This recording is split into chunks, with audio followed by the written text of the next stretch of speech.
Hello दोस्तों, स्वागत है आप सभी का डिज़ायर है इसके यूट्यूब चैनल पे। Let us start with today's newspaper. And before starting with the newspaper let me tell you, Indian Express में एक ही आर्टिकल मिला है जो मुझे लगा कि कवर करना चाहिए था, और बाकी कुछ भी इतना इम्पॉर्टेंट नहीं है। हिंदू में भी थोड़ी बहुत न्यूज़ है जो मुझे लगा कि हाँ इसको कवर करना चाहिए, उन्हीं को ही मैंने कवर किया है। Otherwise rest of the thing कुछ भी इतना इम्पॉर्टेंट नहीं था। ओके और हिंदू न्यूज़पेपर जिनको अवेलेबल नहीं हो रहा है या फिर बहुत ज़्यादा कॉस्ट पे अवेलेबल है, जैसे 10 रुपीज़ कॉस्ट है तो उनको कहीं कहीं 12 रुपीज़ भी पे करना पड़ रहा है, तो उनके लिए ये एक ऑफ़र प्राइस हम लोग लेकर आए हैं। वो आराम से काउंटेड वे में मिल रहा है। आप हमारा प्रोमो कोड यूज़ करिए और डिस्क्रिप्शन सेक्शन में ये चीज़ अवेलेबल है। जिसको चाहिए वही ले सकता है, ये सबके लिए नहीं है। ओके जिसको हार्ड कॉपी में पढ़ने की आदत है वो हार्ड कॉपी में ही पढ़े, और जिसको लग रहा है शॉर्टेज है, कहीं ना कहीं scarcity of getting the resource है, वो अवेल करा सकते हैं। ओके तो कमेंट मत करना कि हाँ हमारे पास है, ये है, वो है। ये चीज़ मैटर नहीं, जिनको हेल्प चाहिए उनके लिए ये चीज़ है। और हिंदू को कवर करते हैं और इसमें देखते हैं China Iran close to reaching trade and military partnership. China Iran and US, इसका रिलेशनशिप कैसा रहा है इस आर्टिकल में थोड़ा सा हमें इसमें ग्लिम्स मिलेगा। देखो चाइना, ईरान और चाइना का कैसा है एंड ईरान एंड यूएस का कैसा है। अब पहले ईरान और यूएस का हम समझते हैं कैसा रिलेशनशिप है। तो देखो ईरान जो है इसका बेसिक देखा जाए कि ये न्यूक्लियर वेपन्स जो है डेवलप करता रहता है कि एक न्यूक्लियर कंट्री बन सके, और कभी कोई वॉर आए तो हो तो एक तरीके का लोगों के रहे कि हाँ it is a nuclear country और ये न्यूक्लियर वेपन यूज़ कर सकता है, इसलिए Iran basically nuclear weapon use करता है। बट यूएस वांट कि जितने भी 5 कंट्रीज़ हैं जिनके पास न्यूक्लियर वेपन है वही उन्हीं लोगों के पास रहे, बाकी कंट्रीज़ के पास ना रहे। और हमेशा अदर कंट्रीज़ को ऑन द चेक रखने के लिए इंटरनेशनल एटॉमिक एनर्जी एजेंसी रहती है, कि जिससे कि जो भी न्यूक्लियर वेपन जिन कंट्रीज़ के पास हैं वो पीसफुल वे में यूज़ हो, और एनरिचमेंट करके न्यूक्लियर वेपन को यूज़ करें, जिससे कि केवल इलेक्ट्रिसिटी जनरेशन वगैरह के काम हो सके। ओके और वॉर वगैरह या न्यूक्लियर वेपन बनाने के लिए ना हो सके। तो यूएस जो है कहीं कुछ प्रॉब्लम देखती है तो ईरान पे हमेशा सैंक्शन लगा देती है, sanction in the form of economic sanction लगा देती है। ओके अब जब इकोनॉमिक सैंक्शन लगा देती है तो समझो वहाँ का बैंकिंग वगैरह, ट्रेड वगैरह सब कुछ एक तरीके से ये लॉक्ड कंट्री हो जाता है, और इसको बहुत सारी प्रॉब्लम्स इकोनॉमिकली फेस करनी पड़ती है। तो उन इकोनॉमिक प्रॉब्लम से बचने के लिए ये अपने न्यूक्लियर वेपन्स के प्लान को जो है कहीं ना कहीं बंद कर देता है। अब इस चीज़ को काउंटर करने के लिए ईरान ने क्या अपना रूट अपनाया। ईरान ने चाइना के साथ जो है पैक्ट करा। अब चाइना के साथ पैक्ट करने से क्या है, बिकॉज चाइना ही एक ऐसा एशिया में ऐसा कंट्री है जो कि अपने आप को एक अलग माने सुपर पावर बन सकता है, और चाइना यूएस को हमेशा कहीं ना कहीं जो है टक्कर दिया करता है। तो चाइना के साथ पैक्ट करना इसके लिए कहीं ना कहीं फ्रूटफुल रहेगा। ओके और जो डोनाल्ड ट्रम्प का जो प्लान है, हमेशा यूएस का प्लान रहा है ईरान को आइसोलेट करने का, वो कहीं ना कहीं उस पर जो है एक रोक लग सकती है ना, कहीं हिंड्रेंस हो सकता है उस पे, उस प्लान पे ऑब्स्टेकल्स लग सकते हैं। तो अब चाइना जो है अपना प्रेजेंस जो है किस तरीके से ईरान में करेगा। देखो बहुत सारे वेज हैं, जैसे कि हो गया बैंकिंग हो गया, फिर टेलीकम्युनिकेशन के थ्रू कर सकता है, पोर्ट्स, रेलवेज और बहुत सारे प्रोजेक्ट्स कैरी ऑन कर सकता है ईरान में। इस तरीके से वो ईरान में इन्वेस्टमेंट कर देगा। और साथ ही ये बोला गया है कि क्यों ना एक जॉइंट ट्रेनिंग और एक्सरसाइज की जाए, joint research and weapon development करा जाए। इसके साथ ही इंटेलिजेंस शेयरिंग करेंगे दोनों कंट्रीज़। और जो है इस तरीके से जो है ड्रग हो गया, human trafficking and cross border crime, इसको भी एक टफ कंडीशन माने इसको रोकने की कोशिश करेंगे। ओके अब देखो जो ईरान है वो कैसा है, ये लार्जेस्ट प्रोड्यूसर है ऑफ ऑयल। ओके ये हो गया लार्जेस्ट प्रोड्यूसर ऑयल का। और चाइना देखा जाए तो चाइना जो है ये लार्जेस्ट इम्पोर्टर हो गया। ओके, ये हो गया लार्जेस्ट इम्पोर्टर। अब इसके कारण ये हुआ कि अब ये दोनों कंट्री अगर टाई अप कर लिए तो एक ईरान प्रोड्यूसर है, ये इम्पोर्टर है। अब ये चाइना क्या है, अभी 75% ऑफ इट्स ऑयल जो है अब्रॉड से मंगवाता है, पर वो कहीं से भी किसी कंट्री से मंगा लेता है, और लगभग वो 10 मिलियन बैरल्स अ डे होता है ना। ये लास्ट ईयर का डेटा था। अभी क्या है कि जब ये पैक्ट हो ही जाएगा तो डिस्काउंटेड रेट पर, हैवली डिस्काउंटेड रेट पे ईरान से वो नेक्स्ट 25 ईयर्स तक ऑयल इंपोर्ट कर सकता है। सो ये बेनिफिशियरी फैक्टर है दोनों ही कंट्रीज़ के लिए। ओके, एडिटोरियल्स पे अब डायरेक्टली हम आएंगे, इसके अलावा कुछ भी इतना इम्पोर्टेंट नहीं है। इंटरनेशनल रिलेशन में the sum and substance of EU China dilemma, ये पढ़ेंगे। And third GS third topic से ये रिलेटेड है, hardly smart about urban health care. Okay, first of all हम ये टॉपिक कवर करने वाले हैं, the sum and substance of the EU China dilemma. अब देखो, EU एंड चाइना हमेशा जो है यूरोपियन यूनियन और चाइना का एक फ्रेंडली टाइप ऑफ रिलेशनशिप रहा है, और चाइना कहीं ना कहीं इन्वेस्ट करता रहा है यूरोपियन यूनियन में। ओके, अगर देखा जाए तो PPP टर्म्स में देखा जाए तो लगभग जो है 35% ऑफ द GDP जो है ये शेयरिंग है दोनों कंट्रीज में। मिलाया जाए तो इतनी टर्म्स का ट्रेड है, ओके, दोनों कंट्रीज के बीच में। अभी देखा जाए कि यूरोपियन यूनियन की प्रॉस्पेरिटी कितना चाइना पे डिपेंड करती है कि जो है अगर कुछ हुआ, ओके, लगभग 37% ऑफ द लार्जेस्ट चंक जो है of supply comes not from the US। वो लगभग 37% जो सप्लाई आ रही है EU में ये चाइना से आती है। ओके, और अगर कुछ भी है, कुछ भी स्टेटमेंट देना होता है तो उनका हमेशा ये रहता है, ओके, मोस्ट स्ट्रेटेजिकली इम्पॉर्टेंट है चाइना के लिए, बट अभी मोस्ट चैलेंजिंग भी है। मतलब एक डिलेमा टाइप की सिचुएशन है कि यूरोपियन यूनियन चाइना के लिए क्या बोले। अभी कोविड-19 सिचुएशन आई तो हाँ थोड़ा बहुत बोला, पर एक सधे हुए टर्म्स में बोला गया। ओके, तो ये सारी चीज़ें हैं। अभी देखो साउथ चाइना सी में इतना एग्रेसिव मेजर चाइना ले रहा है, LAC में ले रहा है, हांगकांग में ले रहा है, पर हार्डली आप देख सकते हो EU से कहीं से स्टेटमेंट आया हो। ओके, ब्रिटेन अब पार्ट नहीं है तो ब्रिटेन आराम से दे रहा है।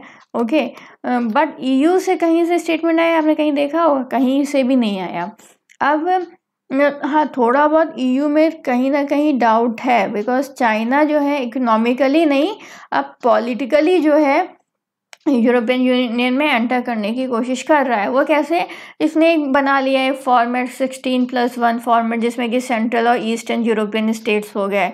ओके, फिर जो है इसने क्या, जो की पोर्ट्स हैं जैसे कि ग्रीस में एक पोर्ट हो गया, उसको वहाँ अपना बना लिया है।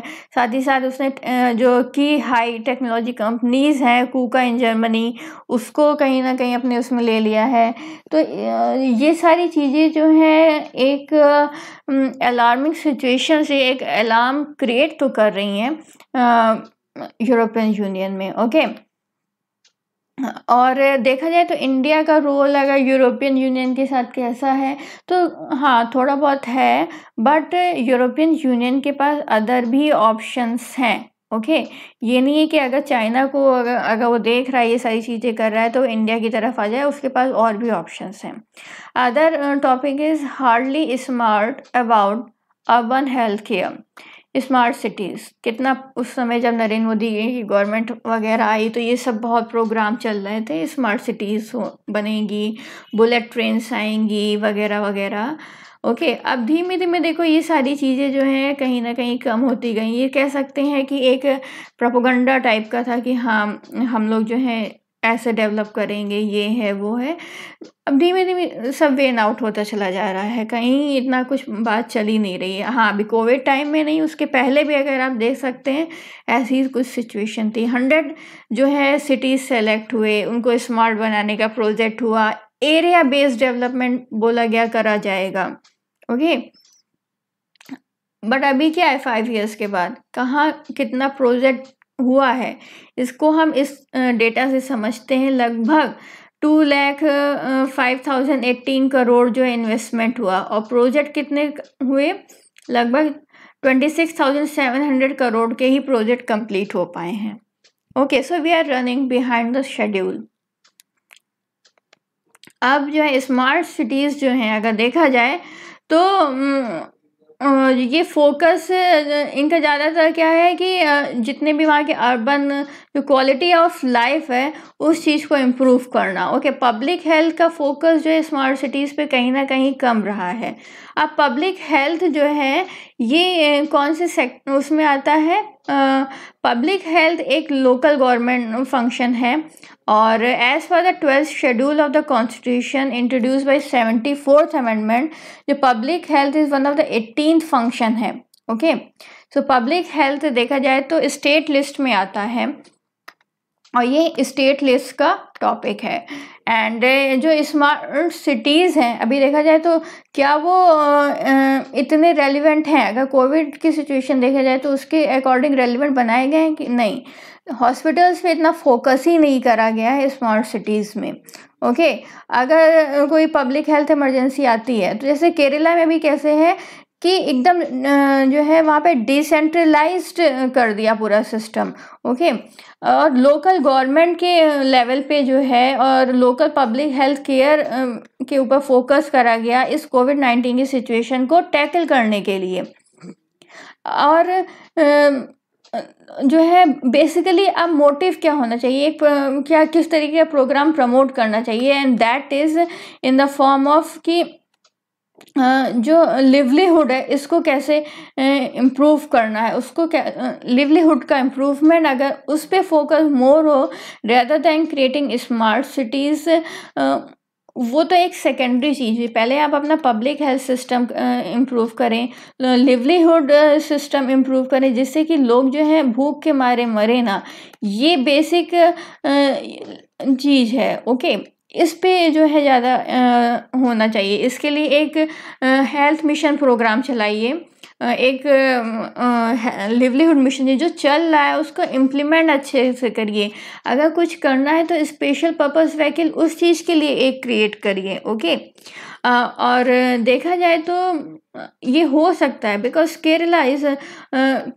केरला ऑलरेडी जो है एक स्कीम रन कर रही है। उड़ीसा हो गया, हिमाचल प्रदेश, झारखंड, ये क्या जो है एक urban employment guarantee scheme already run कर रही हैं। तो व्हाई नॉट कि हम होल कंट्री लेवल पे इस प्रोजेक्ट को इम्प्लीमेंट करें, और स्मार्ट सिटीज़ वाला मिशन में कहीं ना अगर आपको चलाना ही है तो इसको स्पीड अप करें और पब्लिक हेल्थ को इससे इंटीग्रेट करें, तब जाके कहीं चीज़ें सक्सेसफुल हो पाएंगी। बिकॉज अभी क्या है, कोविड टाइम में हम लोगों ने पब्लिक हेल्थ में क्या लूप होल्स हैं हमारे उसमें, वो एकदम सामने आ गए हैं सबके। ओके, सो बेसिक चीज़ है कि जीडीपी में पब्लिक हेल्थ का जो है वो सेक्टर ज़्यादा होना चाहिए। ओके, अब इंडियन एक्सप्रेस पे आते हैं, और यही एक टॉपिक है जो कि इंडियन एक्सप्रेस में पढ़ना है, nothing else, and that is about the Covid virus. जब कोविड वायरस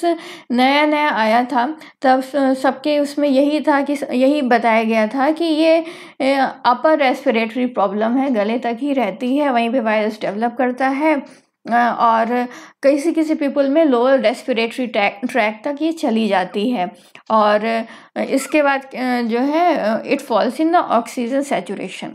ये सब चीज़ें थी, बट अब धीमे धीमे चीज़ें जो है ये कह सकते हैं वायरस अपना फॉर्म बदल रहा है, तो चीज़ें और फैक्ट भी बदल रहे हैं। अब क्या है कि ये सिस्टमेटिक इफेक्ट कर रहा है पूरे होल बॉडी पर। इससे क्या होता है कि जो इनर लाइनिंग होती है, जो ब्लड, ये जैसे ब्लड वेसल है, इसकी जो इनर लाइनिंग है यहाँ पे एक इन्फ्लेमेशन टाइप की सिचुएशन आ जाएगी। ओके, और इससे क्या होगा कि ये एरिया जो है पैसेज का ये नैरो हो जाएगा, और हाइपर कोएगुलेबल स्टेट भी आ जाएगी। इससे क्या होगा कि यहाँ जो है इट प्रमोट्स क्लॉटिंग। जब क्लॉटिंग होगी तो क्या होगा, कहीं ना कहीं एक ब्लॉकेज सा क्रिएट होगा, कहाँ में, ब्लड वेसल पे। ब्लड वेसल में क्लॉटिंग हो गई तो एक ब्लॉकेज बन जाएगा, भाई ब्लड जो है ईजिली पास ही नहीं कर पाएगा, तो जो है लंग और हार्ट को भी प्रॉब्लम आने लग जाएगी। ओके। एंड जो है ये भी देखा गया है कि कहीं ना कहीं जो है स्ट्रोक वाली प्रॉब्लम और जो न्यूरोलॉजिकल प्रॉब्लम्स हैं तो ये भी आ रही हैं। ओके, सो ये सारे एक फैक्टर्स हैं। और इन्फेक्शन स्टार्ट करता तो लंग्स से है, so it is a pulmonary disease है। एंड ये वेस्कुलर प्रॉब्लम्स भी शो कर रहा है, तो ये एक वेस्कुलर डिजीज़ भी है। ये टर्म्स नोट करने वाले हैं कि ये एक पल्मोनरी डिजीज़ भी है, वेस्कुलर डिजीज़ भी है, and it is a systematic disease. क्यों? बिकॉज ये एंटायर बॉडी को इन्वॉल्व करे हैं। ये थोड़े टर्म्स जो हैं इसको ध्यान में रखना आ सकते हैं एग्ज़ाम में। एंड वी हैव स्टार्ट, देखो पहले क्या था, कोल्ड, फीवर, कफ, ये सारे रीज़न थे। बट अभी जो है, अभी आप अगर किसी आपने जान पहचान वाले लोगों को हुआ होगा तो आपने ये देखा होगा कि उन लोगों से आपने क्या सुना होगा कि स्मेल, टेस्ट बड्स में ना जो है टेस्ट आना बंद हो जाता है। और हाँ, कुछ प्रॉब्लम्स मैं आपको और बता दूं, ये इसके पार्ट हैं जो कि एक जान पहचान के ही हुआ है। उन लोगों के उसमें ये हुआ कि कुछ दिन में भूख लगना बंद हो जाती है। Okay, loss of appetite, vomiting होने लगती है। हाँ, और इसके बाद जो है धीमे धीमे जो है टेस्ट बड्स में जब भूख नहीं लगेगी, मतलब और जो कुछ खाया इंसान ने तो टेस्ट बड्स हैं उसमें आप टेस्ट नहीं आएगा, वो और कुछ खाओगे तो वॉमिटिंग हो जाएगी। तो ये सारी चीज़ें हैं। ओके, तो अगर कहीं पे भी ऐसा कुछ हो तो आप तुरंत जो है सिटी स्कैन वगैरह कराओ। और हमेशा जो है बेड मिलना बहुत मुश्किल है। ऑल्दो ऐप में दिखेगा बेड है, पर बेड मिल नहीं रहे हैं। ओके, बहुत मुश्किल, लोगों की डेथ ऐसे ही हो रही है, हॉस्पिटल एडमिट नहीं कर रहे हैं। एंड सो ये एक सीरियस सिचुएशन है, जो गवर्नमेंट कह रही है उतना प्रैक्टिकल में नहीं हो रहा है। ओके, एक अपने उसमें पहले से ही एक देख लो, अवेयरनेस क्रिएट कर लो कि ऐसी सिचुएशन आती है तो कहाँ जाओगे, क्या करोगे, एक पहले से ही नॉलेज होनी चाहिए। जैसे कि अगर कुछ हो किसी को, अपने रिलेटिव को, तो इतनी प्रॉब्लम ना आए। Okay, and it has been reported from multiple places in the US की अदर प्रॉब्लम, देखो यूएस में थोड़ा अलग टाइप का है प्रॉब्लम आ रही, जैसे कि स्किन को अफेक्ट कर रहा है, इंटेस्टाइन को कर रहा है, कार्डियक डिसफंक्शन हो जा रहा है। और बहुत सारे लोग जो आईसीयू में हैं उनको टू सपोर्ट बीपी के लिए कुछ ना कुछ चाहिए। ओके, और ये वायरस ऐसा है कि ये मिमिक करने की इसका बहुत वो है, ये अदर डिजीज़ के साथ मिमिक करने ले, जैसे कावासाकी डिजीज़ का हम लोगों ने पढ़ा था कि कुछ सिम्टम्स वो कावासाकी के ले लेगा और कुछ कावासाकी सिम्टम्स नहीं दिखाएगा। तो इसका मिमिक टाइप ऑफ नेचर भी है इस वायरस का। एंड चिल्ड्रन में लोग कह रहे हैं कि अफेक्ट नहीं करेगा। चिल्ड्रन को अभी बाहर तो जाने दो, अगर हो सकता है अगर स्कूल जाने लग जाए तो वो बच्चे ही इन्फेक्शन लेकर आने लग जाएंगे घर पे, और उनके साथ भी प्रॉब्लम आ रही है। हम लोगों ने लास्ट टॉपिक में कवर किया था। ओके, सो ये सारी सिचुएशन है। और बात हो रही है प्लाज्मा थेरेपी की, कि हाँ हर पर्सन प्लाज्मा थेरेपी के लिए इन्वॉल्व नहीं है, बिकॉज हर पर्सन की जो है जो एंटीबॉडीज़ हैं वो इतना जो है इफ़ेक्टिव नहीं है। तो पहले तो एक टेस्ट होगा कि उनकी बॉडी इफ़ेक्टिव है कि नहीं है, तब जाके ही उनके जो है प्लाज्मा लिया जा सकता है। Okay, and thank you for watching.